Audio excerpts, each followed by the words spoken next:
Sejam todos muito bem-vindos, então, à primeira Semana Internacional de Segurança do Paciente da Safety for Me. Para a gente é um orgulho recebê-los conosco e eu começo com a leitura do nosso manifesto, né? O segundo Anuário de Segurança Hospitalar Brasileiro de 2018 afirma que mais de 230 mil pessoas morrem anualmente em função de eventos adversos nos hospitais brasileiros. Internacionalmente, a Patient Safety Movement Foundation estima que em todo o mundo 4,8 milhões de pessoas morrem anualmente por eventos potencialmente evitáveis. A Organização Mundial da Saúde definiu segurança do paciente como a redução de riscos de danos desnecessários associados à assistência em saúde até um mínimo aceitável. Com o objetivo de estabelecer ações práticas para lidar com este tema tão urgente e relevante, a OMS aprovou recentemente o Plano Global para a Segurança do Paciente 2021-2030, visando eliminar danos evitáveis aos pacientes durante a sua assistência à saúde. A tão falada disrupção no mercado de saúde passa necessariamente pela revisão dos nossos processos assistenciais, com o foco no trabalho em equipe, priorizando a segurança do paciente como pilar essencial. A Safety for Me, desde a sua fundação, se compromete a criar uma grande comunidade em torno do tema, trabalhando com a missão ouvir os pacientes para transformar o cuidado. Nosso propósito, segurança do paciente em primeiro lugar, é o que nos movimenta. Temos muito orgulho de receber vocês na primeira Semana Internacional da Segurança do Paciente Safety for Me e quero fazer um reconhecimento especial ao nosso patrocinador, Sandoz do Brasil, que sem ele esse evento não seria possível. Vou compartilhar com vocês um vídeo preparado especialmente para a nossa semana.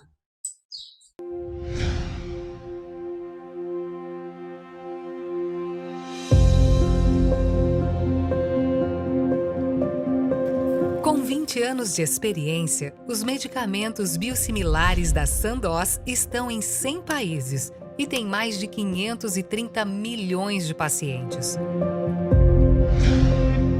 Todas essas pessoas formam uma rede que depende da eficiência e confiança nos nossos produtos. Se preocupar com a segurança de um paciente é cuidar para que ele também se sinta seguro. E para reafirmar o controle de qualidade dos nossos produtos, contamos com a farmacovigilância de forma contínua. Isso significa detectar, avaliar, compreender e prevenir eventos adversos com os medicamentos. Nosso plano de gerenciamento de risco descreve a rotina de farmacovigilância e outras ações de segurança. A Sandoz está presente nesse compromisso com um claro objetivo: prolongar a vida do paciente com qualidade e segurança. Um paciente seguro é aquele que pode confiar no seu tratamento.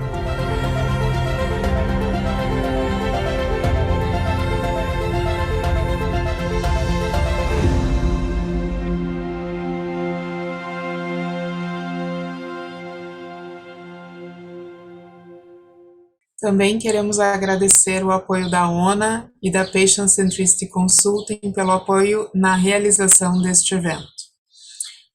Para dar início ao quarto dia, com o tema Experiência e Segurança do Paciente, eu quero convidar a Laura Bercó para fazer a mediação da apresentação do case da Unimed Pelotas. A Laura é enfermeira, mestre em pesquisa clínica e epidemiologia pela UFP, especialista em avaliação de tecnologias em saúde, possui mais de 15 anos de experiência na área e hoje atua como consultora na área de qualidade e segurança. Laura, te passo a palavra. Gurias, sejam muito bem-vindas. Para nós é um orgulho ter vocês aqui conosco. Obrigada, Carol. Eu que estou muito orgulhosa de poder participar dessa Semana de Segurança do Paciente e moderar a apresentação das meninas do Hospital da Unimed Pelotas, com o qual eu participei muito de perto no início dessa jornada. É um hospital novo, que foi inaugurado em 2019, em setembro de 2019, E tem uma coisa muito interessante em relação a esse trabalho de segurança do paciente, que é o que eu estava comentando sobre as diferenças de experiência, né?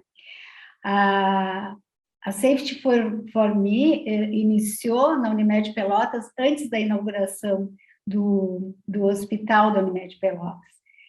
Historicamente, aconteceu de uma viagem, de um encontro entre dois diretores do hospital, no início de 2019, com o Salvador Gu, lá no Vale do Silício, antes da inauguração do hospital. Na volta da viagem do Paulo Matos, do Dr. Olímpio, que era o então presidente da Unimed Pelotas, eles já trouxeram na bagagem esse convite do Salvador para que o hospital participasse, que a Unimed participasse, do então Dr. Rafael, né? Do aplicativo Dr. Rafael. Então, a nossa experiência, a experiência do Hospital Unimed Pelotas com a Safety for Me começou antes da inauguração. E uma coisa que a Cassiana falou na palestra dela foi justamente sobre essa necessidade de que haja um engajamento da alta direção nesse trabalho.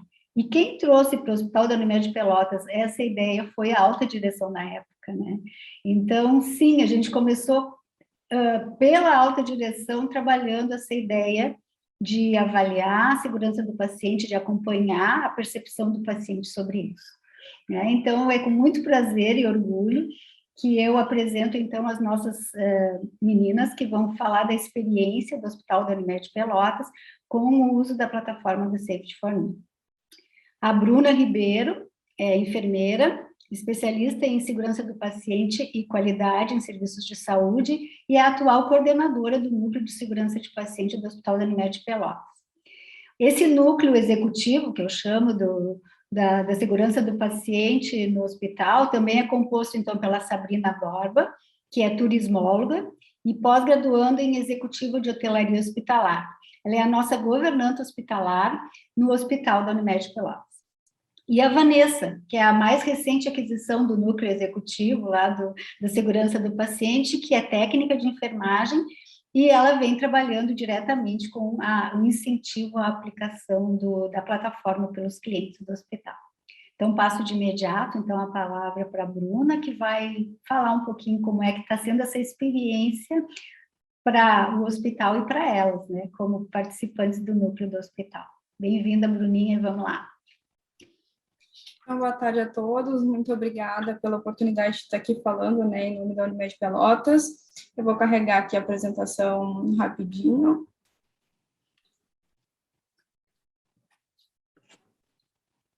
Dá para visualizar a apresentação? Sim. Então, tá bem. Então, vamos iniciar.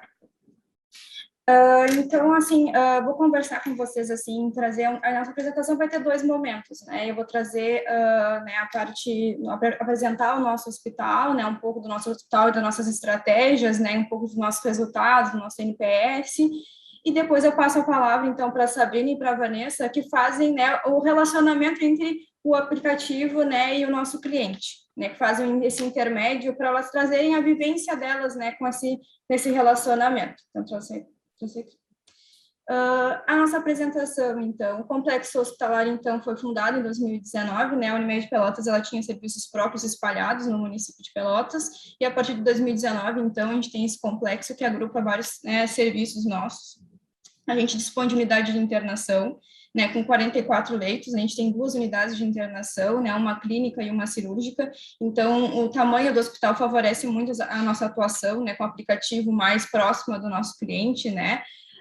Nós temos um centro cirúrgico com 5 salas, diagnóstico por imagem, laboratório clínico, né, o pronto atendimento, o serviço de SOS da Unimed, né, frente Covid, e a gente também tem um serviço de atenção domiciliar. Então, como a Laura pontuou, né, a trajetória da Safety for Me Unimed Pelotas começou, né, com a abertura do hospital ali entre 2019 e 2020, né, o aplicativo foi implementado mesmo em fevereiro de 2020, né, e atualmente a gente não usa em todos os setores, a gente usa na unidade de internação e sala de recuperação pós-anestésica. Por que o Safety Family é tão importante, né, para a segurança do paciente aqui para nós do hospital, né? A participação do paciente, ela é essencial para a segurança do paciente, né? A gente vê, né, mais recentemente, o quão importante é essa participação desse cliente, dele ser um agente ativo, né, na própria segurança, dele opinar, dele trazer, dele questionar as ações de segurança, e eu acho que o Safety for Me, ele traz justamente isso, ele faz essa sensibilização, essa provocação ao paciente, né, porque o paciente, ele está acostumado a entrar no hospital, e ele entrega a vida na mão da gente, e ele não questiona muitas vezes muitas coisas, né, então eu acho que o Safety for Me justamente faz isso, ele faz essa provocação ali, e instrumentaliza o paciente para ele ser um agente ativo na própria, não só na saúde, né, mas na própria segurança.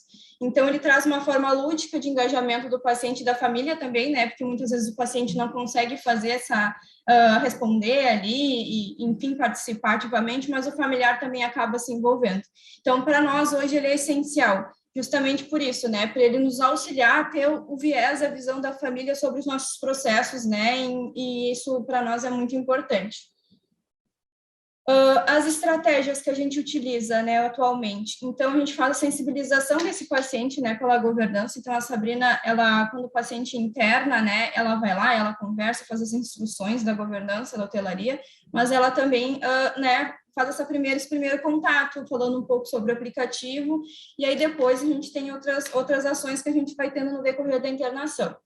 Todos os leitos, né, da internação e os leitos, né, da recuperação, né, as poltronas da recuperação pós-anestésica tem um QR Code que o paciente pode, né, acessar para fazer o download do aplicativo. No centro cirúrgico, então, o paciente, quando ele entra, depois que ele passa pela admissão, ele fica numa sala de espera. Naquela sala de espera, a gente tem uma televisão que a gente deixa passando ali alguns vídeos, né, sobre as metas de segurança e falando um pouco sobre o aplicativo também, para fazer uma sensibilização desse cliente, para ele depois no pós, na recuperação, né, ele vai ser oferecido, ser né, estimulado que ele baixe o aplicativo e realize as avaliações quanto à segurança dele, né, durante o período dentro do centro cirúrgico. Os tablets, né, atualmente, a gente dispõe de tablets com aplicativo já disponível para o cliente, porque a gente tinha uma barreira bem, de uma certa dificuldade, às vezes, eles quererem fazer o download no celular, né, a gente estimula eles a fazerem, né, até para eles fazerem uma avaliação contínua, diária, dos nossos processos, mas o tablet nos auxilia muito para uma avaliação pontual para aquela pessoa que tem um pouco mais de resistência, para a gente não perder aquela avaliação.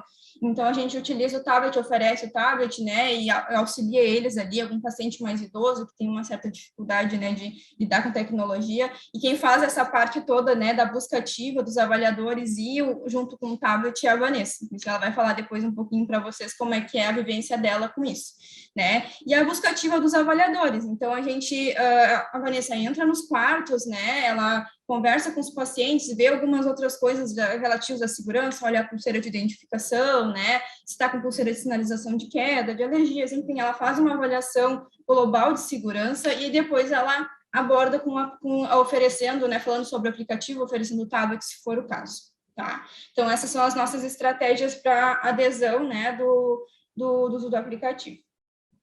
Aqui eu trouxe algumas fotos só para, né, para vocês verem o nosso ambiente, né, dos quartos. Aqui à esquerda a gente tem o quarto da internação e ali a poltrona à direita a poltrona da recuperação pós-anestésica, e a gente também tem esses folders que são distribuídos lá no ato da internação, e a Sabrina, quando entrega a cartilha de segurança do paciente, né, que a gente tem aqui no hospital, também fornece o folderzinho do Safety for Me para fazer essa sensibilização, né, auxiliar para eles lerem ali e verem mais ou menos como funciona o aplicativo e se interessarem em fazerem o download. O NPS e a matriz de indicadores, então, a gente tem 2 indicadores na nossa matriz, né, relativos ao Safety for Me, que é a taxa de utilização do aplicativo, né, a gente ainda está refinando ele um pouco mais, né, a nossa matriz, ela é recente, que a gente construiu, né, a Laura me ajudou nisso, a gente está adequando ele ainda, mas é um dos indicadores muito importantes para a nossa matriz, né.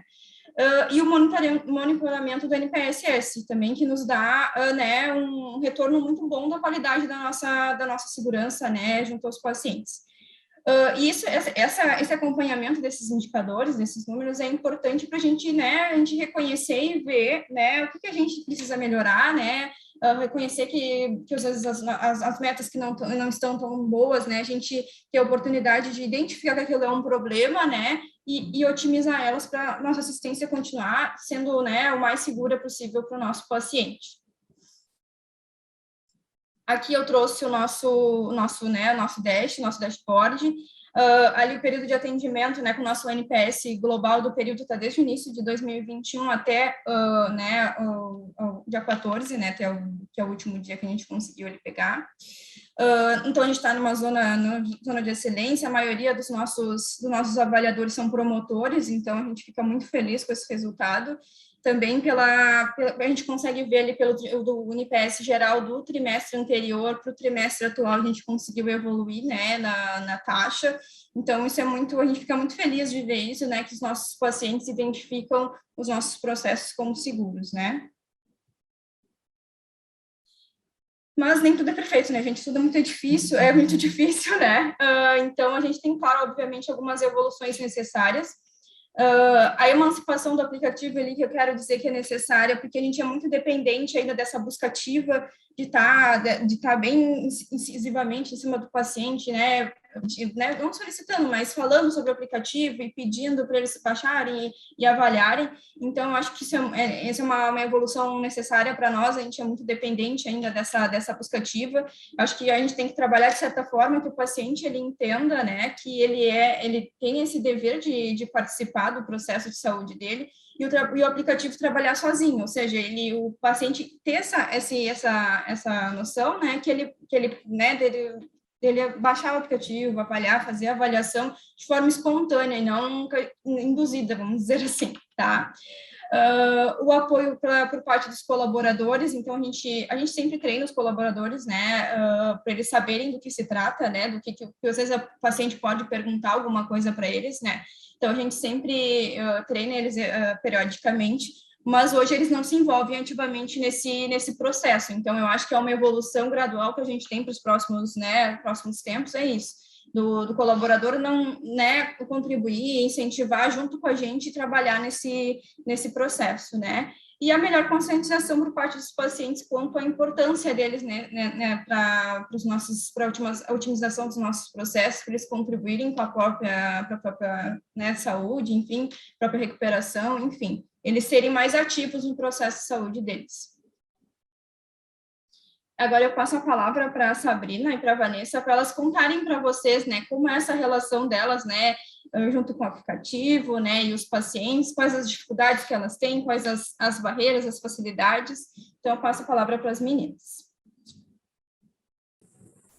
Boa tarde, tudo bem? Eu primeiramente queria agradecer por esse convite, é uma honra poder participar da Semana de Segurança, certo? Eu vou relatar um pouquinho do que aconteceu aqui conosco, né? Bem no início, no finalzinho de 2019, a Laura me chamou para conversar, me expôs como é que era o aplicativo, né?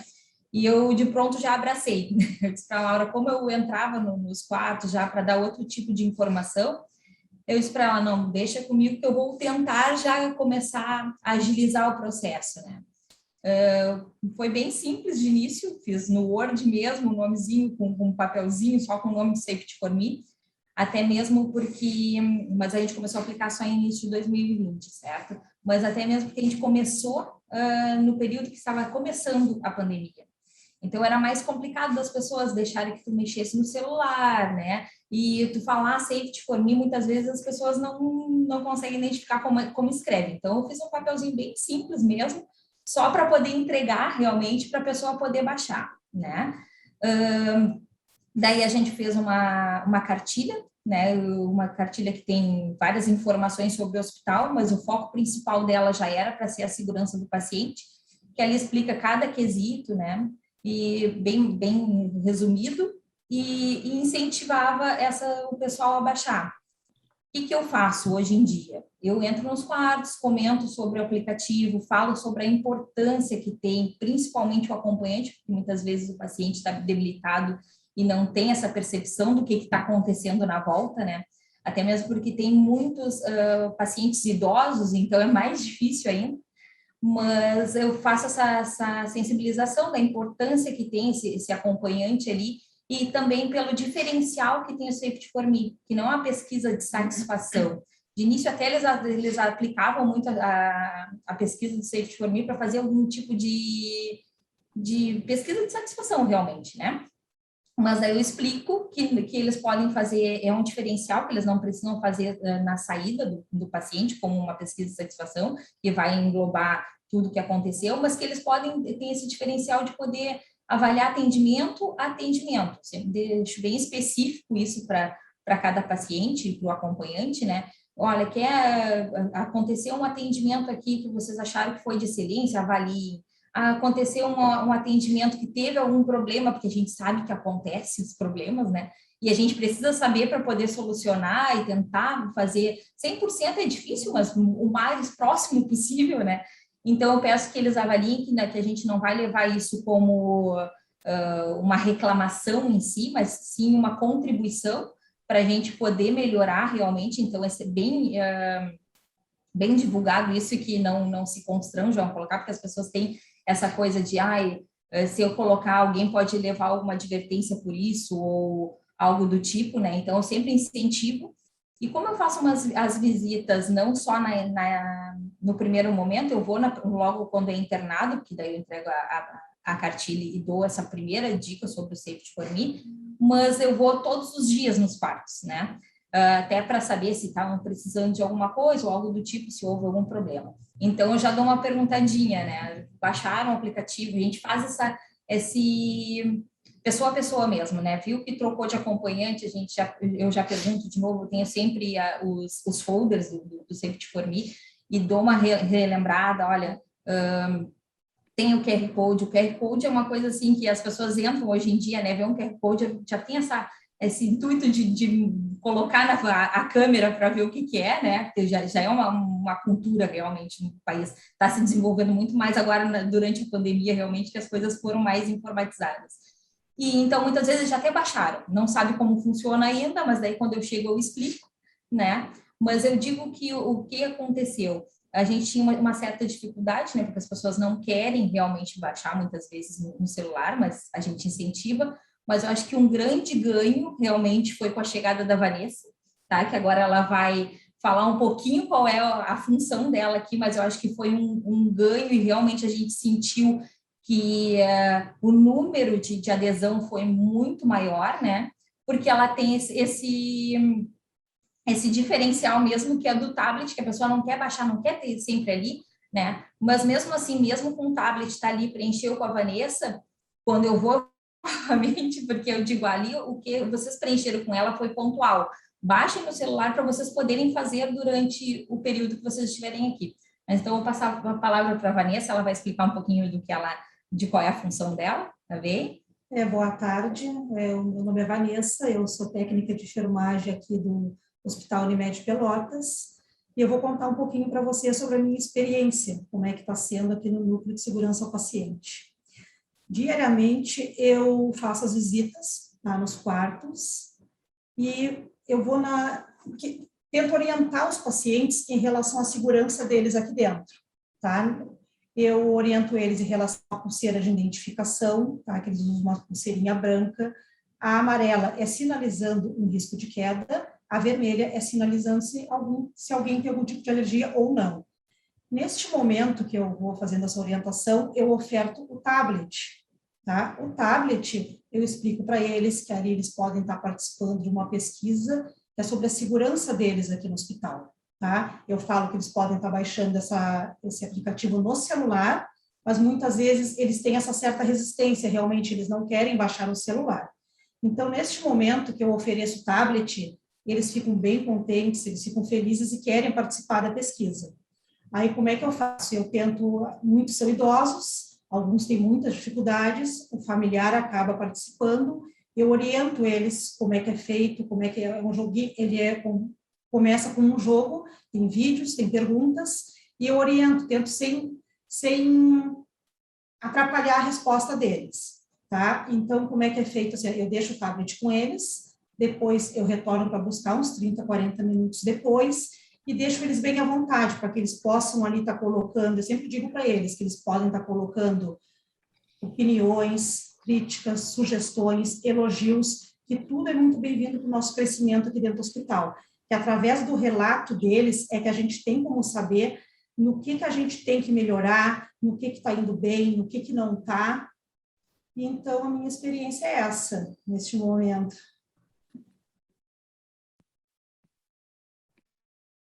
Muito bem, meninas. Então, agora, então, eu gostaria... Bruna, tu pode fechar o compartilhamento aí da apresentação? Acho que fica melhor para a gente conversar. Já veio uma manifestação aqui no grupo, dizendo que acharam muito interessante, gurias, essa forma de casar a experiência do paciente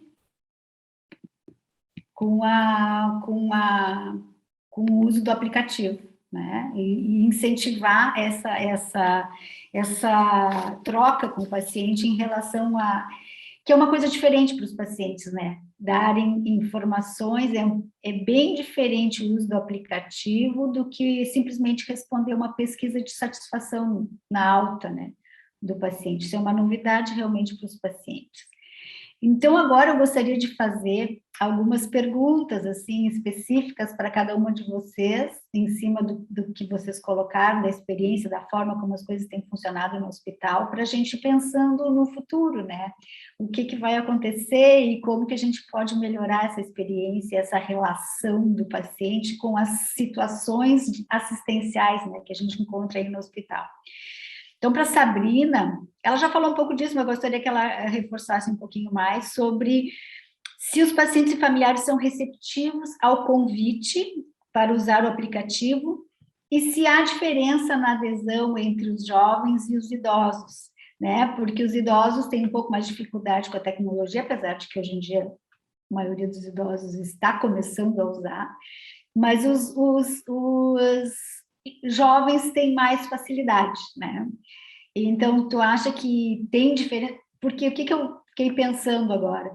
A nossa casuística, né, estava levantando os dados aí do hospital para o nosso protocolo de TEP-TEP, e eu vi que a mediana de idade dos pacientes cirúrgicos é 72 anos, e a mediana de idade dos pacientes clínicos é 74. Então, realmente, nós mudamos, nós lidamos com uma população realmente de idosos, né? Pessoas acima de 70 anos. Então, Sabrina, queria que tu reforçasse um pouquinho mais sobre essa experiência de lidar com os idosos, como fazer com que eles participem, e não só vendo a aplicação usar o aplicativo como, vou dar uma resposta aqui sobre satisfação, mas sim desse engajamento, de se envolver e de poder avaliar diariamente. Como eles recebem essa possibilidade? Sim. Dos idosos, eles têm muita vontade, mas eles não têm a habilidade, muitas vezes, né, para lidar com o aplicativo. Mas a vontade, eu acho que tem até mais, muitas vezes, dos idosos do que dos próprios jovens, né? Porque eles querem realmente, a gente explica o que é segurança, conversa um pouco sobre segurança, a Vanessa mais do que eu até, e eles se interessam realmente, né? E eu acho que isso é que faz a diferença, da gente falar da importância que eles têm de nos ajudar com a segurança deles, né? Que eles têm um papel fundamental na segurança do paciente. Então, eles realmente têm muita vontade, mas muitas vezes dificuldade, né? Eu acho que o tablet facilita um pouco até pela visualização, ele é maior, a letra, então é de mais fácil acesso realmente para as pessoas mais velhas, né? Mas quem baixa no celular normalmente é os acompanhantes que são um pouco mais jovens, né? Mas eu acho que a adesão realmente existe também dos pacientes, porque o que eu penso? O paciente mais velho, mais idoso, muitas vezes eles gostam dos joguinhos de celular, muitas vezes, né? Eu penso pela minha mãe, pela própria minha mãe, né? Então, se tu identificar que é de fácil acesso para eles avaliarem, e é como se fosse um joguinho, é um quiz, não deixa de ser, né?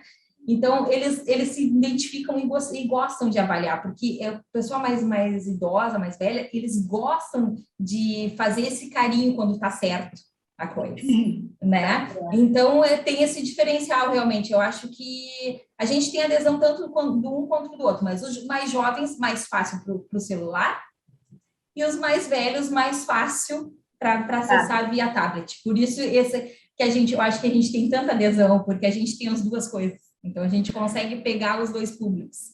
Perfeito. Então, tá.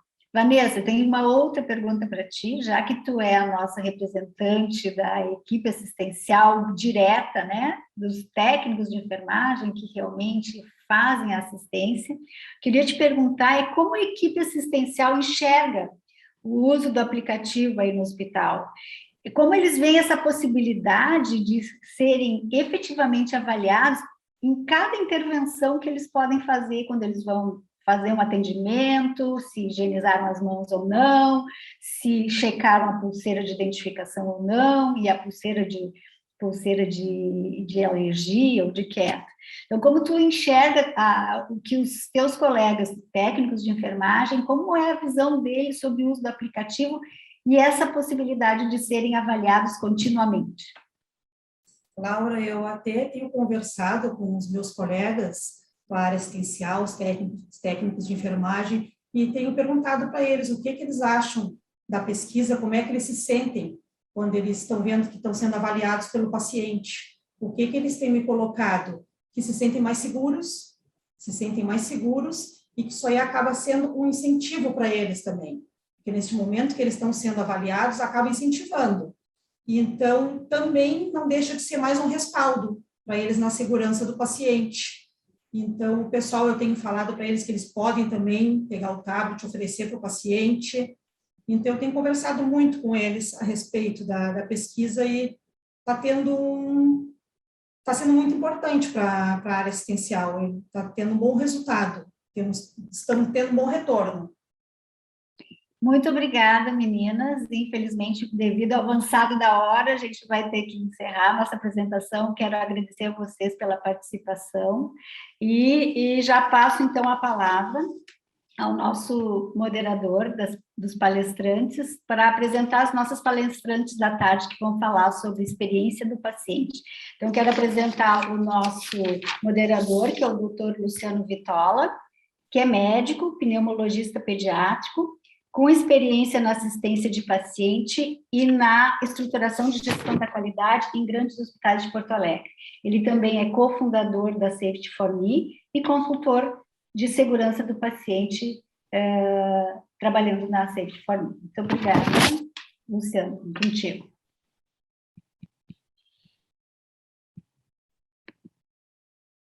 Obrigado, Laura, adorei o case. E vou abrir aqui a nossa mesa, né? E é a experiência segura do paciente, como a experiência do paciente impacta na segurança e vice-versa. Bom, essa mesa, então, tem um grande prazer de apresentar essas duas pessoas especiais aí, e acho que duas pessoas essenciais, mais do que especiais, essenciais para a segurança e experiência do paciente no país. Né? A Kelly e a Nancy, ambas conheço pessoalmente de eventos bastante intensos, né? Talvez o workshop da Kelly eu posso indicar para vocês como o melhor workshop aí para capacitação de equipe em relação à experiência do paciente. E a Nancy também trabalha com a Kelly, mas a Nancy eu já conheço anteriormente, lá na fundação do Núcleo de Segurança da Santa Casa de Porto Alegre. A Nancy foi consultora, foi avaliadora do CBA lá com a gente, e foi uma experiência incrível quando ela fez a visita lá, a gente deu um salto naquele momento, e foi um momento logo antes da Santa Casa buscar sua primeira acreditação. Então, eu vou apresentá-las formalmente aqui, o currículo é longo, então. A Nancy Yamaguchi, enfermeira graduada de enfermagem pela USP, licenciada pela Faculdade de Educação da USP e mestre em administração pela Universidade de São Caetano do Sul.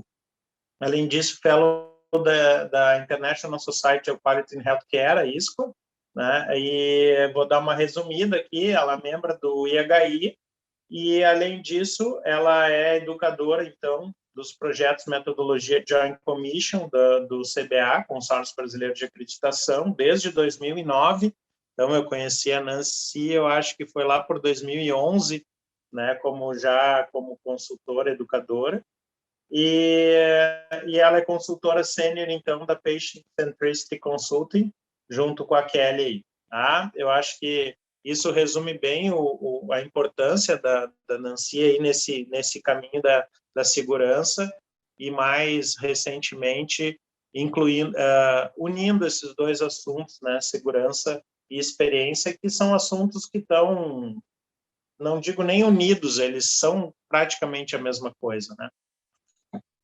A Kelly Rodrigues, então, já comentei com vocês, conheci ela aqui no workshop maravilhoso que ela deu para a Unimed Porto Alegre, para a Unimed Federação Porto Alegre, que há um tempo atrás, no Rio Grande do Sul, quando a gente ainda podia fazer workshops presenciais, né, Kelly? Foi uma experiência muito legal. Ela é CEO e fundadora da Patient Centricity Consulting, a primeira empresa especializada em experiência do paciente no Brasil. É partner da IEXP, Instituto de Experiência do Paciente da Espanha, executiva com mais de 20 anos de atuação na área da saúde, experiência do paciente, tem curso de Design em Healthcare, engajamento, experiência e liderança pela Cleveland Clinic, que é talvez a pioneira na área de pioneira e é uma das instituições mais reconhecidas na área de experiência do paciente, a Cleveland Clinic, e o Barry Institute também, entre outras instituições americanas e europeias. E aí o resto aqui do mini CV da Kelly, vocês podem ler lá na página do próprio curso, que está lá todo o CV, né, Kelly, que não é pequeno, né? Não, e a gente nem precisa ficar falando tudo isso também, né, gente? É que o problema é o seguinte, quanto mais experiência a gente vai tendo de vida, para não falar que a gente está ficando velho, o currículo vai aumentando, porque é mais coisa que a gente vivenciou, é só isso. Mas vivência é muito importante, a gente precisa de gente com vivência no mercado, né? Tem muita, hoje em dia, com as redes sociais, tem muito expert por aí, e a gente precisa valorizar os currículos dos reais experts nas áreas, né? Obrigada. Então, eu vou abrir aí, falando um pouquinho sobre conceitos, assim, acho que é importante a gente conceituar o tema, né? Então, eu gostaria de falar primeiramente sobre vocês que são especializadas na experiência do paciente. O que é realmente a experiência do paciente? Muita gente confunde como satisfazer o paciente, né? Tratar bem o paciente, a comida, o lençol, o travesseiro da NASA, né? Uma vez eu fui numa palestra sobre a experiência do paciente que acho que era um administrador, e ele falou que a experiência do paciente no hospital dele era fantástica porque ele tinha um cardápio de travesseiros na suíte dele, o paciente podia escolher o travesseiro que ele queria usar. Então, qual é a ligação de experiência com segurança? Eu acho que assim, nosso desafio hoje é mostrar as diferenças e principalmente as semelhanças entre experiência e experiência com segurança. As inter-relações todas, né? Bom, gente, boa tarde, prazerzão aí estar com vocês. Eu e a Nancy aqui falando, vai ser páreo duro, né, Nancy? Que a gente fala pra caramba, já vai brecando a gente aí com o tempo e tudo mais. Mas, olha, muito orgulho de estar nessa parceria junto com vocês. Eu acredito demais no trabalho da Safety for Me.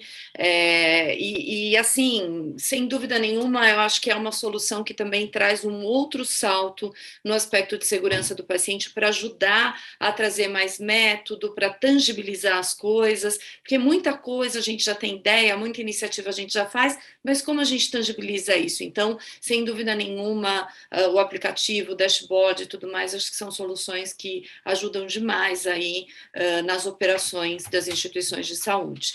Mas falando um pouco, falando um pouco da experiência e da segurança do paciente, e linkando com isso que você falou, Luciano, as pessoas elas acham que experiência, até porque confunde muito com a experiência do cliente, né? Então, todo paciente ele é cliente, mas nem todo cliente é paciente. Então, a gente tem algumas diferenças aqui que são bem complexas e que mostra que a experiência do paciente é algo muito mais complexo do que a experiência do cliente, né? Então, nós como clientes hoje, a gente tem uma voz diferente e qualquer coisa que a gente venha a fazer, a gente tem um nível de exigência muito grande. Então, a gente quer, sim, cardápio de travesseiro, de repente, quando você vai num hotel classe A, você vai querer cardápio de travesseiro, cardápio de um monte de outras coisas. Então, a nossa barra vai aumentando. Mas quando a gente está doente, a nossa expectativa é outra. A gente quer ser cuidado, a gente quer um acolhimento, a gente quer coisas que são atributos diferentes somente de quando a gente é um cliente saudável, sem absolutamente nada.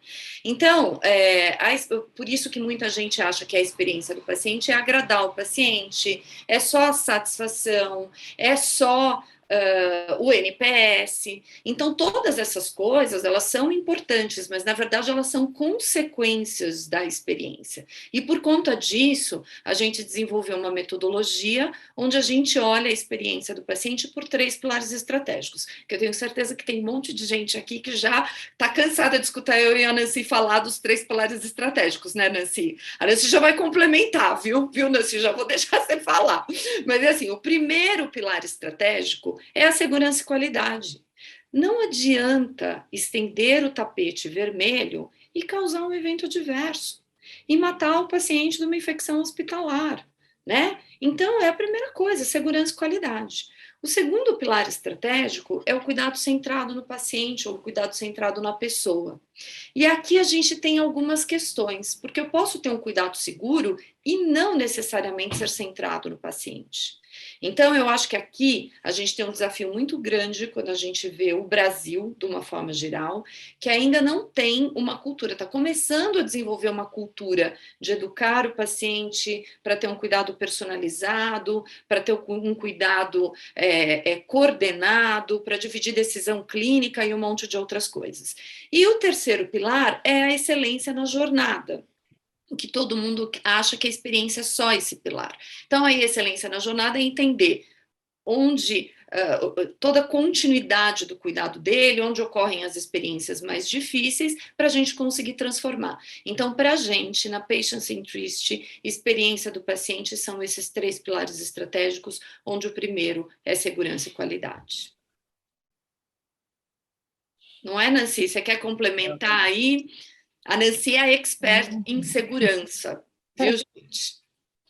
Não, você sintetizou super bem, né? Sem esses 3 pilares, o amplo assunto, né? A experiência do paciente, ele não se completa, né? Ele não é um assunto e não são conceitos simples, né? Então, eles são um grande conjunto de conceitos e princípios e precisam ser vistos desta forma, integrados, né? Então, muita gente acha assim, não, mas no meu hospital eu tenho um setor de qualidade e outro de segurança e um outro de experiência, né? Não tem problema.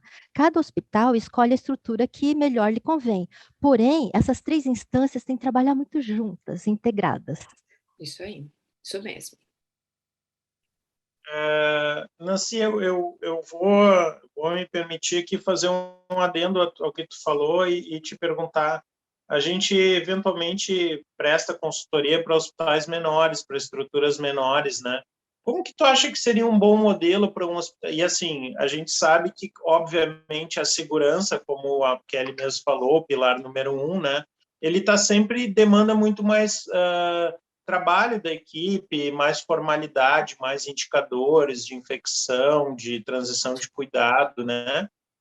Como é que um hospital pequeno pode fazer para ter, dentro da sua estrutura de qualidade e segurança, que muitas vezes inclui gestão de risco e algumas vezes até controle de infecção, faz para poder ter um escritório de experiência do paciente, ou que tipo de inclusão de experiência do paciente a gente pode fazer num escritório que muitas vezes é tocado por 2 enfermeiras e é uma consultoria, às vezes externa, de um médico que vai lá uma vez por semana.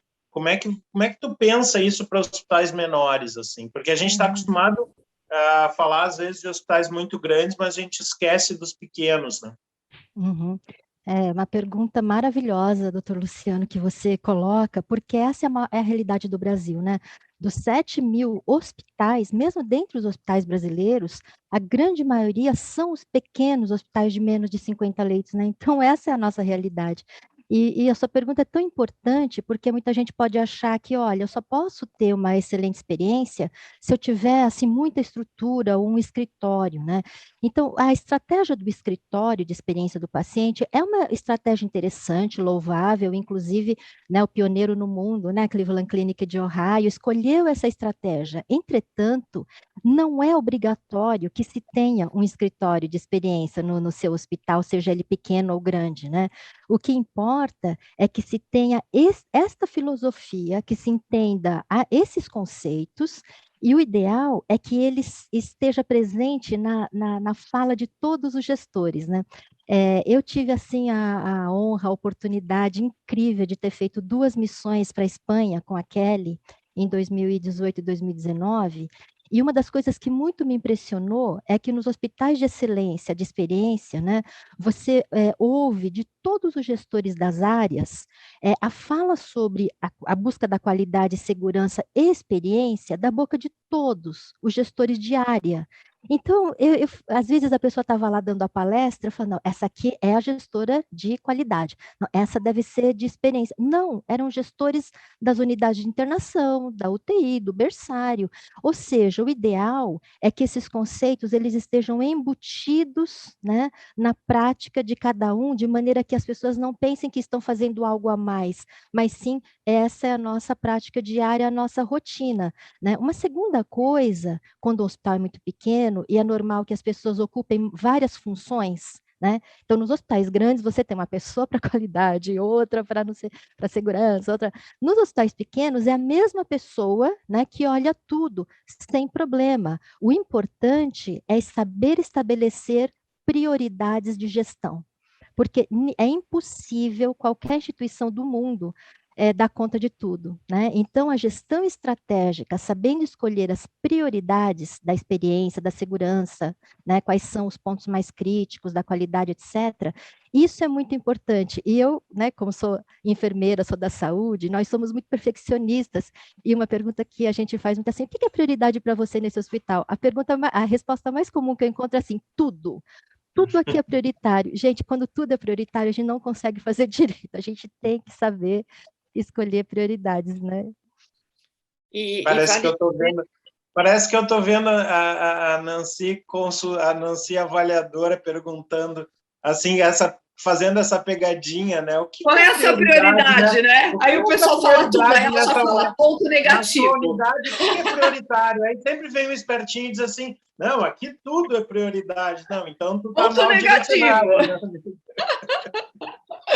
Ô, Luciano, só para complementar, essa é uma pergunta que todo mundo faz, né? Precisa começar com uma estrutura de escritório da experiência e tal? Então, o pessoal vê lá o modelo da Cleveland Clinic e acha que é pegar um modelinho lá e colocar aqui na tomada, e não é. A gente tem cultura nossa diferente e a gente tem as culturas das organizações e as maturidades das organizações dependendo de cada tamanho.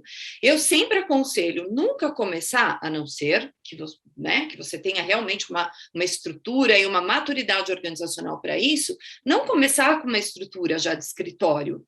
Comece com a governança e experiência do paciente, com a sua liderança, com a liderança dos times todos envolvidos, porque a gente está falando de experiência, é algo transversal, é mudar uma cultura, que tudo isso que a Nancy falou tem que estar aportado no quê? Numa cultura organizacional. Como que todo mundo vai falar a mesma língua? Quando tiver uma cultura de verdade que esteja orientada para isso, e aí sim eu vou conseguir engajar todos os colaboradores. Então, comecem com um time, com um comitê, com essa governança, com esse time todo, com as várias áreas envolvidas, até vocês criarem musculatura, porque também quem faz tudo também não consegue fazer tudo direito, né? Porque aí a gente tem que dividir a bola com todas as outras coisas que a gente faz, até vocês terem uma musculatura suficiente para aí sim criar uma área. Que legal, acho que é bem isso. A experiência do teu workshop foi muito interessante nesse sentido, Kelly, da gente enxergar dentro da segurança e da qualidade e parar de pensar em, só vou ter experiência quando eu tiver um escritório Disney lá dentro. Não dá. E outra coisa que a gente precisa é partir da teoria para a prática, né? Como que a gente pega essa teoria toda bonita e coloca aqui no meu dia a dia? Cada um vai ter uma história diferente. Verdade. Nancy, vamos um pouquinho mais na questão da segurança real. Eu gosto muito desse tema do percebido, do real e do percebido e as diferenças de medidas, né? Então, a gente sabe que existe uma relação de segurança real medida por indicadores de segurança, infecção, uma boa transição de cuidado, redução de eventos adversos graves, entre outros. E que os pacientes, mas o que os pacientes percebem essa relação mais ou menos distorcida? Nem sempre essa relação é direta. A gente vê hospitais que têm uma percepção de segurança alta e a gente sabe que na realidade alguns protocolos são falhos, e às vezes a gente vê locais onde a percepção parece mais baixa, mas que tem indicadores reais e protocolos reais de segurança muito sólidos, né? Então, eu queria falasse um pouco mais sobre a experiência da segurança percebida e segurança, eu chamei de dura, ou segurança real, como adesão aos protocolos, né? Esses são conceitos, assim, que a gente sabe que eles estão totalmente interligados, mas essa relação é direta, mas não é proporcional, dependendo da instituição, né? Uhum. Não, é excelente nessa questão, Luciano, porque dentro dos conceitos clássicos do que é a experiência do paciente, né, ele passa pelo conceito de percepção, né? Então, e também um outro conceito que nós nem sempre tivemos isso na nossa formação, de o que é a realidade, né? Então, muitos autores falam que realidade é uma construção social. A realidade, né, ela é algo relativo, ela é criada de acordo com as interações que vão acontecendo ao longo, né, da jornada para se formar a experiência. Então, quando se fala assim, será que nós aqui trabalhamos dia e noite para trazer um hospital com processos seguros, nós somos aí, né, padrão ouro aí de atitudes e protocolos e processos baseados em segurança, mas enquanto o paciente não perceber isso, esse elo não se fecha, porque a verdadeira segurança do paciente precisa de alguém muito importante, que é ele mesmo, o paciente como protagonista. Enquanto esse elo não se fechar, essa segurança não vai estar completa. E a percepção humana, ela é um fenômeno, né? Que a neurociência estuda, e que como que começa uma percepção, né? Ela começa através dos 5 sentidos. Então, ser humano, alguém entra no quarto do paciente para fazer um procedimento, né? Então, imagine que essa pessoa, ela vai entrar muda e sair calada, só dizer bom dia, boa tarde, olha, eu vim fazer um procedimento, vim passar uma sonda, não fala nada e sai, né? Então, como não houve uma comunicação, como não houve uma interação, não houve uma transferência de conhecimento para o paciente. E no cérebro humano, quando entra um estímulo, né, pelos 5 sentidos, se dentro do cérebro aquilo que ele viu, aquilo que ele presenciou ou ouviu não fez sentido, né, porque o cérebro pensa assim, eu conheço isso, né, eu sei para que serve essa pulseira, isso é importante para mim, isso é relevante para mim, então isso passa pelos mecanismos, né, da mente humana. Se aquilo não fez sentido, ele não entendeu. Se não entendeu, ele não tem conhecimento. Se não tem conhecimento, não tem consciência. Então, nesse sentido, é muito importante que a gente melhore essa percepção de segurança do paciente, fazendo 2, 3 coisas importantíssimas, que é implantando o conceito de paciente como parceiro, paciente família como verdadeiros parceiros do cuidado. Esse é o conceito mais moderno, né, que existe hoje em dia em segurança. O paciente e a família são parceiros. Para que isso aconteça, nós precisamos diminuir a assimetria de informação que existe entre o profissional de saúde e o paciente, ou seja, Nós, profissionais de saúde, nós estudamos a vida inteira, né, para saber como se faz, né, tratamento, fisiopatologia, farmacologia, a gente tem o nosso conhecimento técnico. Por outro lado, o paciente não conhece, não tem esse conhecimento, mas ele tem o conhecimento de que ele sabe tudo sobre ele, como é que as coisas funcionam. Então, existe um desequilíbrio. Então, a gente precisa compartilhar com o paciente o nosso conhecimento com palavras que ele entenda, da forma como ele entenda, e o paciente também precisa entender que ele precisa passar para nós quem ele é, como pessoa, como ser humano, como aquele medicamento está agindo, né, dentro do organismo dele. Então, isso é uma verdadeira parceria. E quando isso acontece, né, essa percepção acontece e é alinhada, então a segurança se fortalece, porque daí aquele paciente que fala, peraí, essa medicação que você vai injetar aqui na minha veia é para mim mesmo? Mas, né, eu não estou sabendo disso. E aí eu queria elogiar a participação da Vanessa, eu fiquei encantada com a Vanessa, nossa técnica de enfermagem do Hospital da Unimed Pelotas. Eu fiquei aqui com os meus olhos brilhando, porque eu queria muito que os profissionais assistenciais, como os técnicos de enfermagem, né, tivessem o seu reconhecimento, o seu mérito. São pessoas importantíssimas, né? E aí, quando um técnico como a Vanessa diz parabéns, né, seu João, né, Dona Maria, todo paciente devia ser como a senhora, interessado na sua segurança, então a gente cria uma emoção positiva para o paciente. E o paciente fica feliz por ter falado isso, e não com medo de falar. E não assim, ai meu Deus, né, eu vou falar e a pessoa vai rebater, vai falar, oh, não precisa falar isso não, isso nós já sabemos. Então, tudo isso são assim, as coisas interessantes, sabe, que existem no estudo da experiência do paciente e na experiência de segurança do paciente, e percepção e estudo da realidade. Deixa eu só fazer um complemento com um case para ilustrar o quanto é importante a gente efetivamente envolver o paciente. Então, essa coisa da percepção, Luciano, que você falou que é uma percepção, o paciente não sabe dessas coisas, não sabe desse back-office todo, mas o que nós fizemos para envolvê-lo? Então, a grande questão é que a gente acha que o óbvio é óbvio, então o óbvio não precisa ser dito, só que é óbvio para a gente, não é óbvio para o paciente. Então, vou dar um exemplo aqui. Uma vez a gente fez um grupo focal para que a gente queria saber qual era a experiência dos pacientes que tinham passado por uma internação hospitalar. Lembra disso, Nancy? Da paciente do PIC.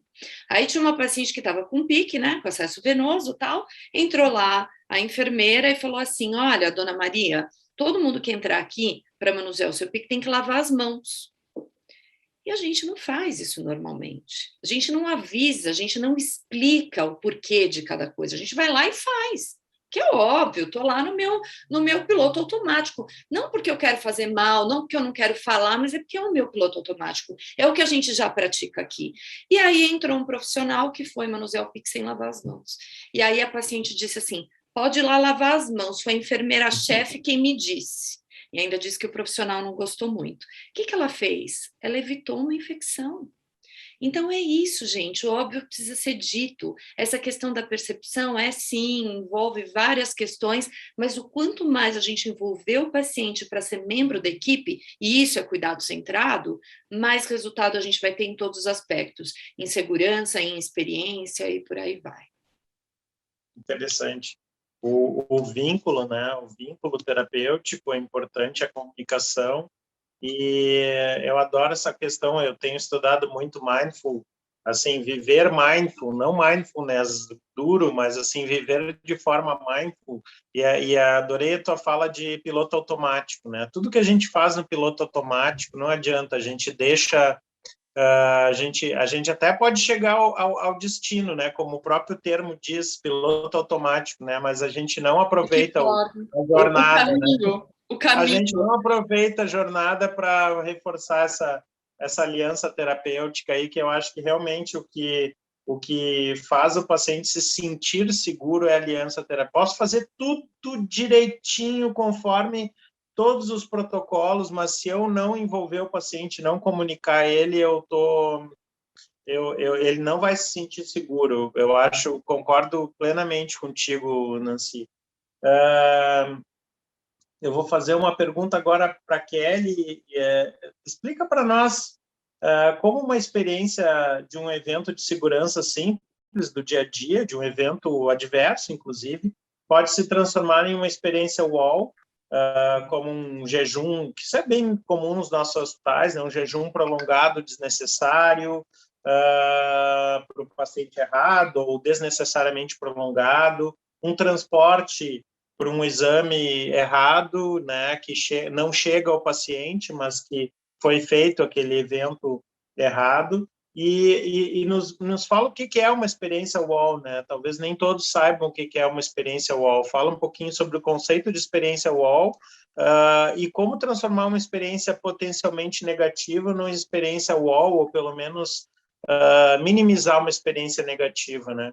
Tá, tem duas questões aqui. A primeira, a experiência UOL, que a gente fala tanto do tal do wow moments, é aquela coisa, uau, por isso eu não esperava, sabe? Então, várias instituições fazem isso de forma diferente. Quando faz recorrente, o que era UOL no começo, depois fica, tipo, todo mundo já está esperando. Vai, o dia do aniversário, e por aí vai. A gente tem umas experiências muito legais, quem aqui já fez o curso e já teve aqui algumas oportunidades de estar com a gente, tem lá a história da árvore da vida, né? Onde as pessoas colocam quem são as pessoas mais importantes e o que é. E aí depois isso é uma metodologia que vem de um hospital americano, a gente trouxe isso para o Brasil. Hoje eu fico tão orgulhosa quando a pessoa fala assim, a gente fez o negócio da árvore da vida e a pessoa não fez o meu curso. Aí eu falo assim, onde você aprendeu isso?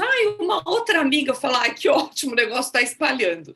Mas a gente, né, Nancy, na Patient Centricity, incluímos uma outra pergunta. O que você gostaria de fazer se você estivesse em casa?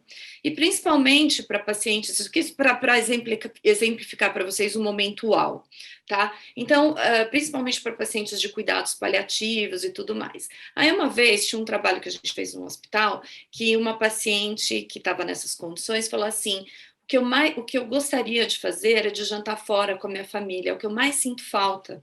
Toda semana a gente ia jantar fora e eu não posso mais fazer isso. E ela realmente não podia sair do hospital. Eu não sou médica, né, gente? Eu já vou lá naquela história e falo assim, vamos deixar ela sair, então os médicos não vão deixar. Deixa ela sair, deixa ela jantar, deixa a mulher ser feliz, mas não pode. Aí tem a questão da segurança e tal. E aí, o que a gente fez? A gente fez um momento, um dia da beleza para ela, então foi lá, manicure, cabeleireira, tal. Ela se vestiu como se ela fosse sair. A gente pegou o restaurante dos médicos, que era o mais chique, colocamos lá um saxofonista, teve um jantar diferente, e a família dela chegou vestida como se eles estivessem saindo mesmo para ir jantar. Então, para ela foi um momento uau, incrível, e a gente vê, principalmente para esses pacientes de cuidados paliativos, depois que eles experienciam determinadas questões que eles queriam, e esse momento uau pode ser uma coisa super simples, tá? Pode ser coisa de A a Z, tem 500 mil coisas aqui para falar para vocês, mas normalmente, logo depois essas pessoas partem, porque parece que está faltando alguma coisa, assim, sabe? Então, tem outros vínculos aqui misturados com essa história toda, mas o momento uau pode ser as coisas, pode ser o de A a Z. Fazendo um pouco desse paralelo que você falou, Luciano, eu vou contar agora um momento que fica no meio do caminho entre a pessoa estar super chateada e acontecer uma coisa para a gente reverter, e vou falar depois de uma outra estratégia, que é a estratégia de recovery service. Então, serviços de recuperação. Quando uma coisa dá errado, o que a gente pode fazer para que você surpreenda a pessoa e a pessoa fale, não, eu vou dar um voto de confiança, tá? Então, o do meio do caminho, que está entre momentual, que não é muito momentual, mas que é um momento meio hard, teve uma outra consultoria que a gente estava dando para um hospital, que era para o pronto atendimento. E esse dia a nossa equipe não estava no hospital. Só que eu não sei se vocês já passaram por isso, mas o que acontecia? Não tinha leito para internar. Não sei se vocês já passaram por isso alguma vez na vida. E o pronto atendimento tinha tipo 5 horas de espera.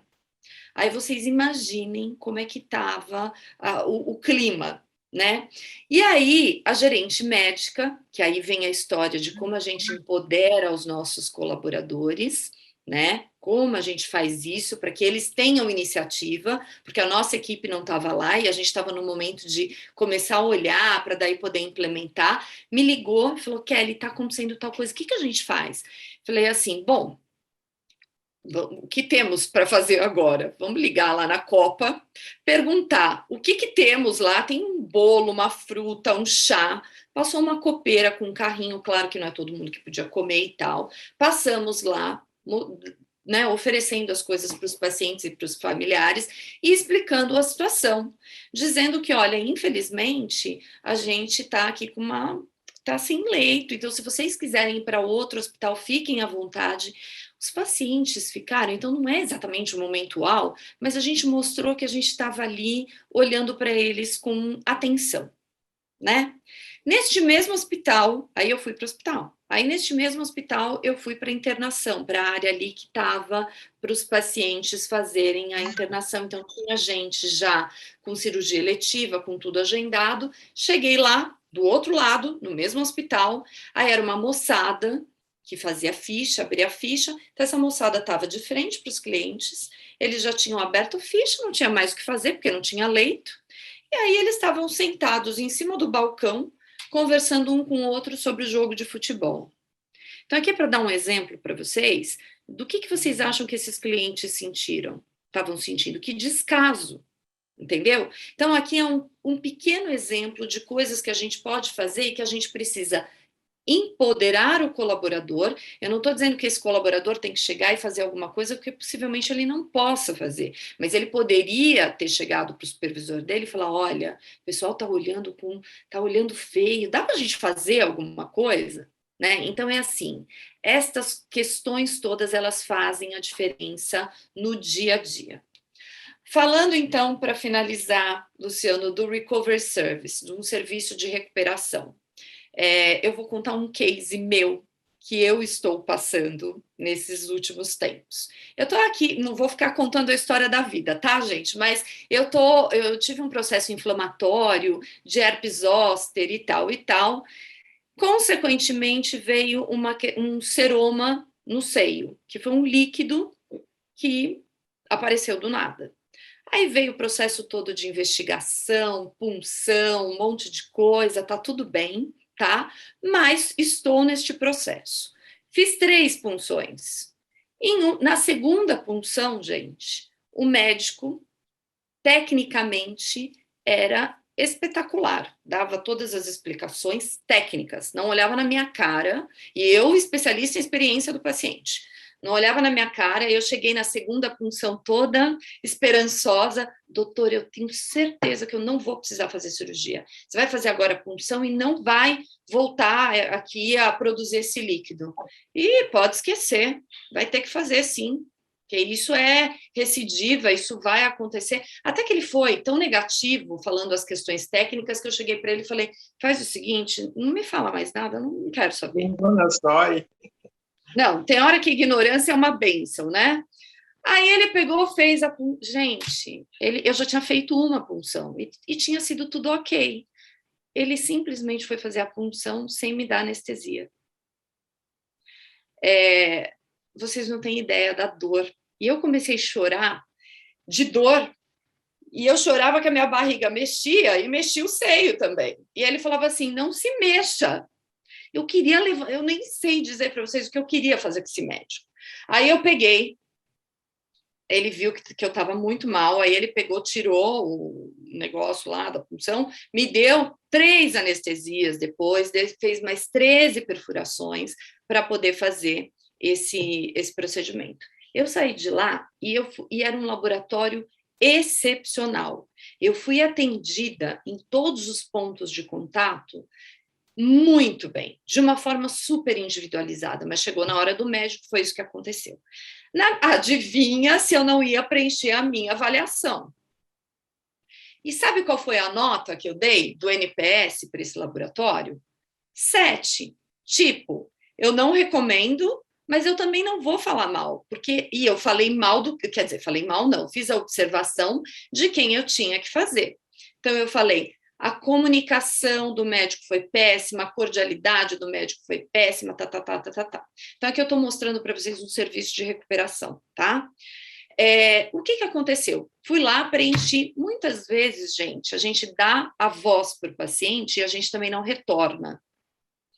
Eu recebi uma ligação 2 dias depois. E eu fiquei surpresa, já comecei a ficar surpresa. Oi, a gente viu, e eu lá no meio das reuniões, a moça, você pode falar? Eu desconectei de uma reunião para falar, posso? E como posso? Aí contei tudo o que tinha acontecido. A moça falou assim, olha, a gente realmente fica aqui, a gente pede desculpas, eu quero saber se você quer alguém da equipe médica entre em contato com você. Eu falei, eu não quero que ninguém da equipe médica entre em contato comigo. Eu só estou falando isso para que vocês melhorem. E aí, eu recebi flores no outro dia, com um pedido de desculpas, se retratando e dando um contato para mim da próxima vez que eu precisasse fazer alguma coisa. Então, o que eu quero exemplificar para vocês é que é o seguinte, teve um evento que não foi só a comunicação, ele fez um procedimento em mim sem anestesia, ele disse ainda para mim que isso era normal, que paciente, que esse tipo de procedimento não se dava anestesia, quase que eu falei, não é porque não é em você, né? Então, foi mais ou menos por aí. E o laboratório teve uma condução muito interessante, que eu me senti segura para fazer o procedimento novamente lá. Então, o que eu quero mostrar para vocês é que, às vezes, nem sempre tudo vai dar certo. Nem sempre todos os profissionais vão atuar da forma que a gente gostaria, né? E também eu não acredito que esse médico tenha feito isso porque ele quis me prejudicar, nada disso, ele estava no piloto automático dele, ele estava no mindset dele, ele costuma falar daquele jeito com os pacientes. Então, o que vale aqui? O que vale é a gente enxergar as coisas, entendê-las e transformá-las. Então, quantas instituições eu vejo que falam assim, vocês podem mexer até aqui, mas na hora que chega na equipe médica não precisa. Ou na assistência não precisa. Então, a gente precisa olhar para todas essas coisas, a gente precisa trazer ferramentas para esses profissionais para que eles consigam enxergar, né, os pacientes de um outro jeito, porque o médico sempre sabe onde o paciente, se a gente fizer uma analogia, vocês já me escutaram falar isso também várias vezes, uma analogia de um paciente atravessando de uma margem do rio para o outro. O médico sabe sempre onde vai estar mais profundo, onde vai estar mais raso, mas quem está atravessando é o paciente. Então, pergunte para o paciente. Tente se colocar no lugar dele, porque a gente não consegue se colocar no lugar do paciente, porque é ele que está vivenciando isso. É isso. Eu falei demais, mas eu espero ter conseguido trazer um pouco aí do que a gente pode fazer. Eu acho que esse é muito interessante a tua fala. Eu acho que esse talvez seja um dos grandes problemas de médicos que trabalham com técnicas muito repetitivas e diariamente com o mesmo processo, né?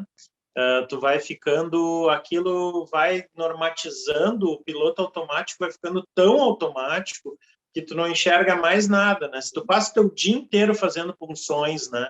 Acho que é diferente, por exemplo, eu como pediatra, eu voltei a fazer pediatria há pouco tempo atrás, e como pediatra tu tem que ter uma amplitude de sentimentos e de percepções que tu nem consegue, nem se tu quiser ligar o piloto automático, tu não vai conseguir, porque naquela consulta ali vai aparecer tanta coisa, de tantos aspectos, que tu vai ter que estar sempre com o piloto automático desligado, né? Agora, se tu entra numa sala e tu é um funcionador de um grupo de mama, tu passa o dia inteiro só, tu é o cara que faz as funções lá pelas tantas, e a gente tem que... E aí vem do líder também se dar conta disso, né? E conseguir trazer esses profissionais de volta para uma realidade, né? Que ali tem um paciente, que ali tem um rio, que é mais fundo em alguns pontos, mais raso em outros pontos. E outro ponto que eu queria só... Eu também não me aguento sem falar rapidamente. Eu odeio avaliações que só perguntam uma nota, sabe? O funcionário. Eu vou fazer uma crítica aqui à empresa do qual eu sou cooperado aqui em Porto Alegre, a cooperativa do qual eu sou cooperado aqui em Porto Alegre, sem citar nomes. Sempre que a funcionária me atende, eles perguntam como foi o seu atendimento. O atendimento foi maravilhoso, mas o processo é falho e não resolveu, entendeu? Esse processo precisa ser melhorado, mas a funcionária foi maravilhosa. Eu adoro as operadoras de telefonia, agora já começaram a quebrar um pouquinho. Elas perguntam primeiro como foi o atendimento da pessoa e como tu sentiu em relação ao processo do teu problema, o processo que tu buscou, né, separar essas coisas, porque assim como tu disse, eu não dei 0 para aquele laboratório, os meus pontos de contato foram muito bons, mas o ponto principal não foi bom, né? Então, Por isso, Luciano, desculpa. Desculpa, deixa eu só falar uma coisa. Por isso que eu sempre digo, gente, se vocês querem implementar NPS, implementem, mas perguntem a nota e o motivo da sua nota. Porque o motivo é que vai te dar esse espaço, o qualitativo na experiência do paciente, ele é extremamente importante. Tudo, né? Por isso que a sacada aí do Salvador, da Carol, o NPSS, né? É isso aí. Que é um conceito de NPS, mas quebrado por cada meta de segurança, por cada item, né? Então, se isso constrói um NPS maior, mas ele é quebrado. Na hora que eu quiser olhar o processo, eu posso ver qual processo está mais crítico dentro daquilo tudo, não é uma coisa globalzona, assim. Fica mais fácil, né? TripAdvisor, eu vou lá, dou uma nota, aquilo aparece lá para os usuários e ok, mas vamos ver exatamente o que era naquilo, né? Eu, quando vejo nota em qualquer coisa do Google ou TripAdvisor, eu vou lá ver o que é, porque às vezes são coisas que para mim não fazem sentido, entendeu? Ou até assim, o preço é caro. Bom, eu estou indo num lugar, eu sei qual é o preço, então não faz sentido para mim uma queixa do preço, porque se eu estou indo lá, eu sei que o preço é caro, eu reservei antes, então já é uma queixa que eu desvalorizo como queixa, entendeu? Ou tá reclamando do quê, né? Tá reclamando do quê, se você já sabia? Tu reservou, tu pagou quanto tu reservou, tu pagou. Na próxima vez reserva uma coisa mais barata, né? Então, assim, tem questões que a gente tem que... isso tu só consegue olhar quantificado, né? No quali, no macro, tu não enxerga isso, né? Eu queria fazer uma pergunta para vocês duas, assim, para a gente finalizar, porque é uma questão que sempre me incomodou muito, sabe? E a primeira vez que eu vi falar em cuidado centrado no paciente, nem me lembro quem foi, era uma menina de São Paulo, uma menina, ela era oriental, ela era do Einstein, eu acho, a pessoa que mais fala de cuidado centrado do paciente no Brasil, não me lembro quem era, uma moça, assim, bem jovem. E aí, quando ela começou a falar daquilo, eu fiquei pensando nos pacientes da vida real, assim, como às vezes os pacientes, nessa cultura paternalista que a gente tem, de que o médico é a última palavra de tudo, como os pacientes aceitam que o médico sente e mostre também as suas dúvidas, as suas vulnerabilidades e dizer, olha, se eu tenho essa linha de tratamento, que tem esses riscos, tem essa aqui, e tem a linha de também não fazer nada e a gente observar. E eu sempre tentei fazer isso com meus pacientes, e eu tenho a impressão de que muitos pacientes na nossa cultura não gostam, eles saem dali com uma experiência de segurança pior pelo fato de estarem sendo compartilhados nas decisões. Vocês acham que isso é uma verdade? Isso é uma verdade parcial? Isso é uma coisa que já está no passado? Fala um pouco sobre... Não é a mesma realidade de Brasil, vocês sabem bem, vocês viajam o Brasil inteiro, né? A cultura em São Paulo já é uma cultura bem mais avançada nesse sentido. Fala, Nancy, senão você já viu, né? Falo demais. Vai lá. Eu vejo como um processo em transição, né? Ele já não é mais como antes, em que os pacientes diziam, né, tudo, né? Não, o senhor decide por mim, né? A senhora, a doutora decide por mim, que já não é mais assim, mas também não é como, né, em outros países que têm outra cultura, não tão paternalista como nós latino-americanos, né? Em que o paciente, ele realmente, né, deseja participar e participa, né, completamente. Então, não é uma coisa nem outra, eu vejo um processo em transição. Agora, novamente, eu vejo que compartilhamento de decisões é uma coisa muito maravilhosa, muito nobre. Eu vejo que alguns profissionais, poucos ainda no Brasil, estão se preparando para isso, porque para você poder compartilhar decisões com alguém, você precisa fazer com que este outro, ele esteja municiado de tanta informação relevante quanto o necessário para tomar essa decisão. né? Afinal de contas, é a vida, é a saúde de um ente querido ou da sua própria saúde, né? Então, compartilhamento de decisão, às vezes eu vejo como uma coisa mais burocrática, tá? Então, por exemplo, muita gente acha, não, compartilhamento de decisão, eu vou colocar, né, as evidências, as estatísticas, porém, além disso, né, das estatísticas, das evidências, da casuística, existe, como vocês já citaram aqui, vocês dois muito bem, tem que existir um vínculo emocional e de confiança entre o profissional de saúde e o paciente, né, para que esse aprendizado, porque quando vai se tomar uma decisão compartilhada, existe um aprendizado de ambos os lados. E o aprendizado, ele ocorre melhor quando existe confiança e emoção e um vínculo de conexão, né, entre esses dois seres humanos, né? Então, assim, essa parte é que eu vejo que muitas vezes não é muito genuína.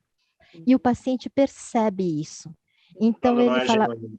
né, uma vez eu vi um paciente falar assim, o médico disse assim, o que é que o senhor decide, então, diante de tudo que eu expliquei?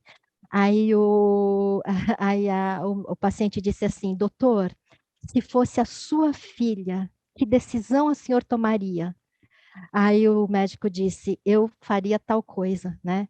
E aí o médico sentiu, né, a emoção verdadeira. Aí o olho dele brilhou, né? Ele ficou com os olhos marejados, a paciente também. Aí nesse momento se formou uma verdadeira conexão humana e eles puderam conversar ali, uma conversa mais profunda e essa decisão foi compartilhada assim, autenticamente, genuinamente bonita, sabe? Como deve ser de verdade, né?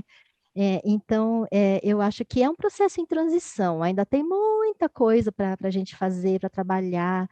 Eu falo que a gente que trabalha nessa área, né, Kelly, de experiência do paciente, qualidade, melhoria da qualidade e segurança, a gente vai ter até os últimos dias da nossa vida, né, seja lá até quando que a gente vai trabalhar, espero que sejamos bem velhinhos, ainda vai ter muita coisa para fazer, isso me estimula, isso me cria uma visão, assim, sabe, de que enquanto cada cidadão, cada cidadã do nosso país, do mundo, não tiver um cuidado digno, uma experiência melhor possível, nós não podemos descansar nem relaxar ou achar que já está bom. A gente tem que incansavelmente continuar batalhando, lutando, né? Eu fico muito feliz de estar aqui no meio, né, de tantos participantes, de vocês organizadores aqui do evento, né? E a gente tem que juntos nós temos que conseguir melhorar essa situação no Brasil e no planeta.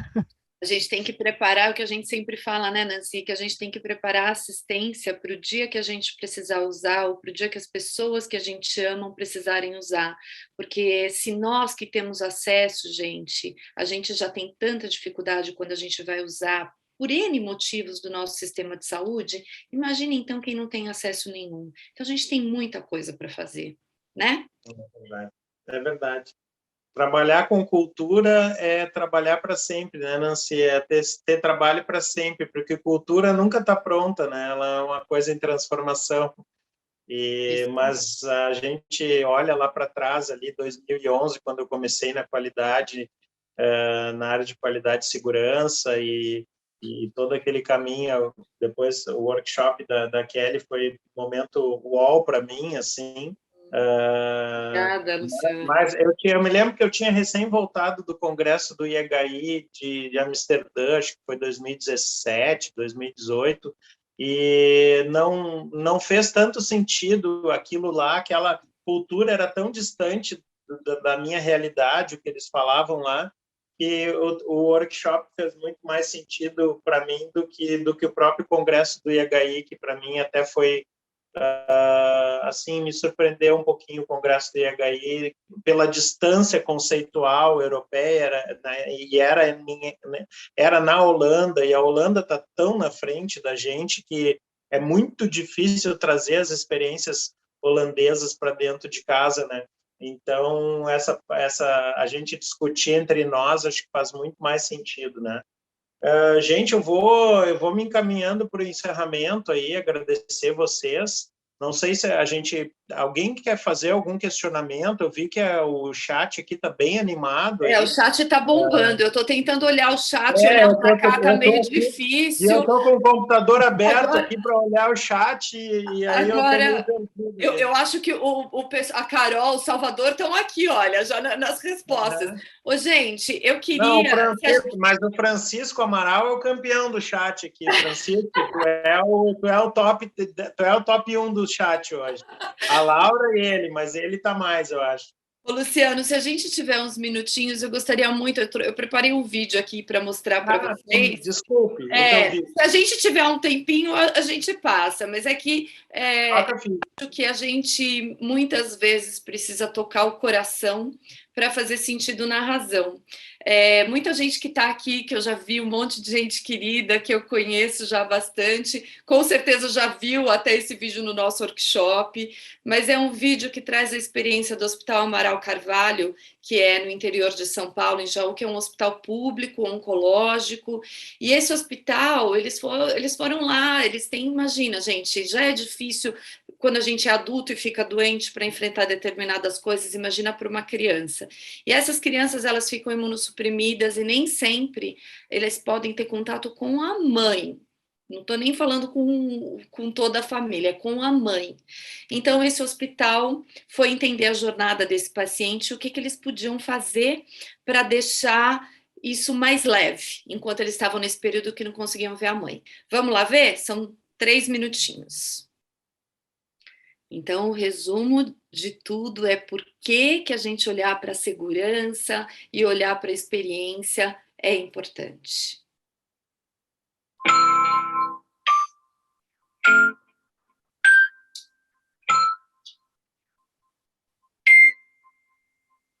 O tratamento desse tipo de doença, ele é um tratamento bastante longo, ele é um tratamento que priva a criança de uma série de coisas, essa criança tem que ficar muito tempo internada, ela tem inúmeros efeitos colaterais e, portanto, afastada da rotina habitual dela, da escola, dos amigos.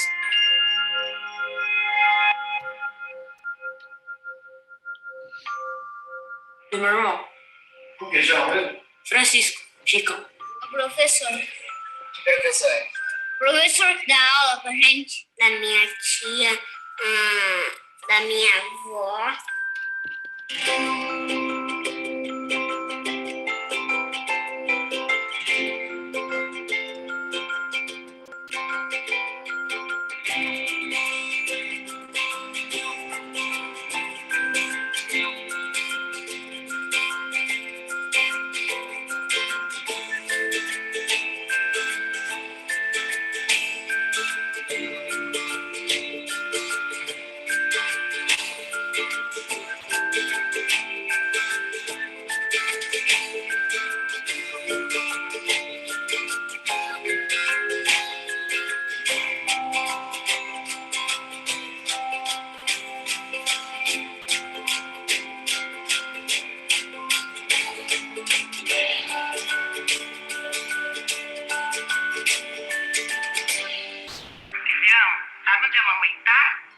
Aqui na sua escola. A escola que você tanto ama. Minha mãe falou, não, tá? Eu tô com saudade de você. Conheço essa voz. Oi, Tato. Tudo bem? Eu vou voltar logo pra nós jogar. Eu joguei.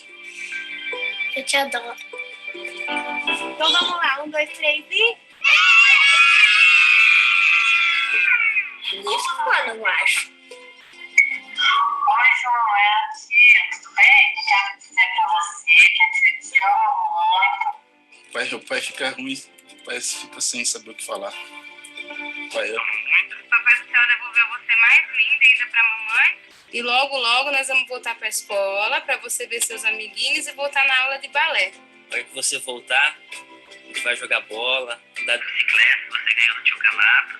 Volta logo pra cá. De força, hein? Força que vai dar tudo certo. Vem logo que o tio tá te esperando aqui pra nós fazer as artes nossas, hein? Tio Canato! A receptividade por parte das crianças foi muito boa, porque de pegar um brinquedo, eles vão ter um meio de comunicação para todo esse tempo de internação que elas têm. São crianças que realmente não podem ficar muito tempo conectadas com o meio exterior por ter as defesas baixas, serem imunossuprimidas. Todos vão conseguir ter uma porta que comunique com as famílias quando elas estão aqui.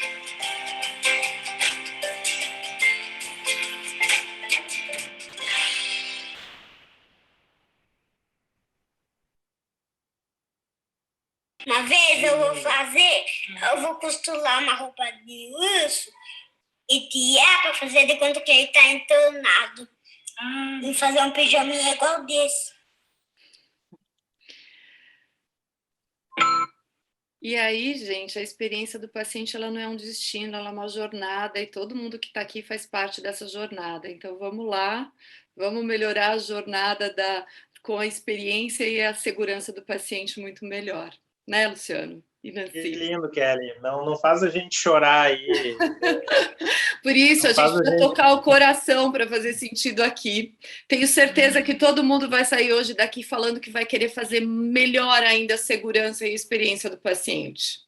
É verdade. Gente, foi um prazer enorme conversar com essas duas figuras especiais aí da experiência, da segurança, da qualidade no Brasil e no mundo aí. E eu queria convidar todos aí para amanhã, então, nosso último dia da semana da segurança, liderança e inovação pela segurança do paciente, com o case da Unimed Poços de Caldas, que está bombando. A Unimed Poços de Caldas está 1000 aí com a safety, e convidados internacionais do Langston Center of Innovation and Healthcare. Vai ser um outro dia fantástico aí, tá, gente? Um abraço, fiquem todos em paz aí. Luciano, obrigada, tchau, Kelly, gente. Salvador, Beijão. obrigada, Carol. Obrigada, valeu. Tchau, Laura, tchau, Sabrina, tchau, Bruna. Abraços a todos. Tchau, Laura. Participantes, tchau, Tchau, Carol. chorei que me lavei. Tchau, gente. Obrigada. Ainda bem que estava com a câmera fechada, né, Laura? Tava. Tchau, obrigada, Beijo, pessoal. Obrigada. Tchau.